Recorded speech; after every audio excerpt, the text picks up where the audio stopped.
Hello guys, আসসালামু আলাইকুম। আপনারা সবাই কেমন আছেন? আশা করি ভালো আছেন। আলহামদুলিল্লাহ, আল্লাহর রহমতে আমিও খুব ভালো আছি। তো চলে এলাম সহজ একটা চিকেনের রেসিপি বানানোর জন্যে। অনেক ধরনের চিকেন রেসিপি হয়, কিন্তু এটা খুবই সহজ, কিন্তু টেস্টটা খুবই ভালো আসে। তো তার জন্য আমি এখানে চিকেনগুলো আগে থেকে ধুয়ে লবণ আর লেবু মাখিয়ে রেখে দিয়েছি। তো আমি এখানে একটা প্যান বসিয়ে দিয়েছি, লঙ্কা আর তেজপাতার ফোড়ন দিয়ে এবার আমি পেঁয়াজ কুচি করে রাখা সেই পেঁয়াজগুলো ভালোভাবে ফ্রাই করে নেবো। যতক্ষণ না কালার আসবে না ততক্ষণ আমি ফ্রাই করব। তো দেখুন কালারটা অনেকটাই চেঞ্জ হয়ে গেছে। তো পেঁয়াজটা আমার লাল লাল হয়ে গেছে। তো আমি এবার এখানে দিয়ে দিচ্ছি 1 চামচ পরিমাণ লবণ। লবণটা দিয়ে ভালোভাবে মিশিয়ে নিচ্ছি।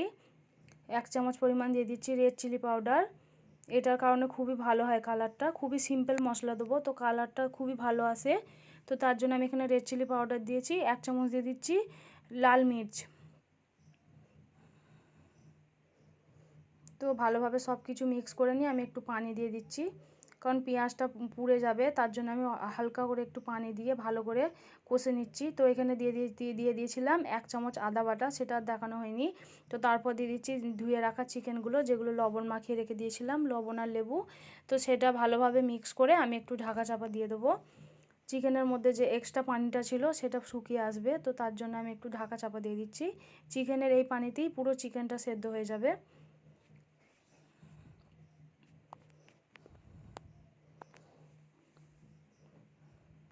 তো চিকেনের পানিটা প্রায় শুকিয়ে এসেছে। তো আমি আর একটু জন্য চাপা দিয়ে রাখছি।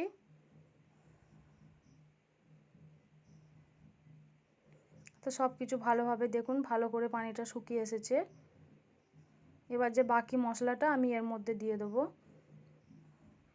পানিটা অনেকটাই শুকিয়ে এসছে, তার জন্য দিয়ে দিচ্ছি 1 চামচ পরিমাণ ধনে গুঁড়ো আর 1 চামচ পরিমাণ হলুদ গুঁড়ো,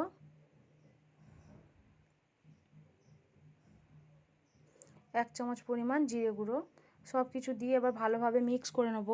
পুরো মশলাটা ভালোভাবে কষিয়ে নিতে হবে। তো দেখুন ভালোভাবে মশলাটা আমার কষানো হয়ে গেছে। তো আমি এখানে দুটো টমেটো গ্রেট করে দিয়ে দিচ্ছি।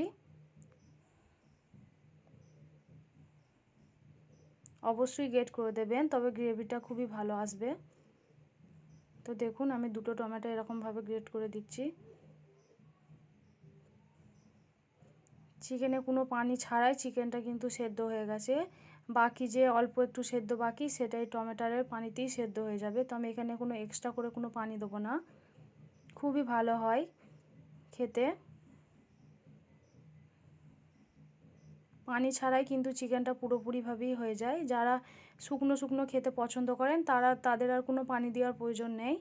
আর কেউ যদি ইচ্ছা করেন যে একটু ঝোল রাখবো, তো তারা এখানে পানি অ্যাড করতে পারেন। তো দেখুন সব কিছু ভালোভাবে আমি এখানে মিক্স করে নিচ্ছি। তো আমি এখানে আরেকটু ঢাকা চাপা দিয়ে দেবো, বাকিটা সেদ্ধ হয়ে যাবে তার জন্য। তো দেখুন বাকিটা আমার সেদ্ধ হয়ে গেছে। তো ভালোভাবে আরেকটু কষিয়ে নেব।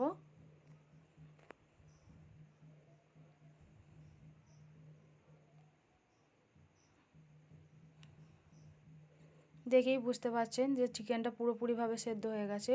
তো আমি এখানে দিয়ে দিচ্ছি 1 চামচ পরিমাণ গরম মশলা।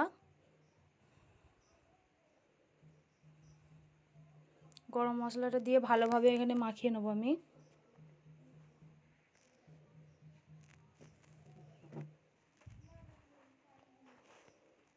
তো দেখুন পুরোপুরিভাবে আমার কষা হয়ে গেছে। মশলাটা খুবই ভালোভাবে মিশে গেছে চিকেনের সঙ্গে। তো আমি এখানে একটু ঝোল রাখবো, তার জন্যে অল্প করে একটু পানি অ্যাড করছি।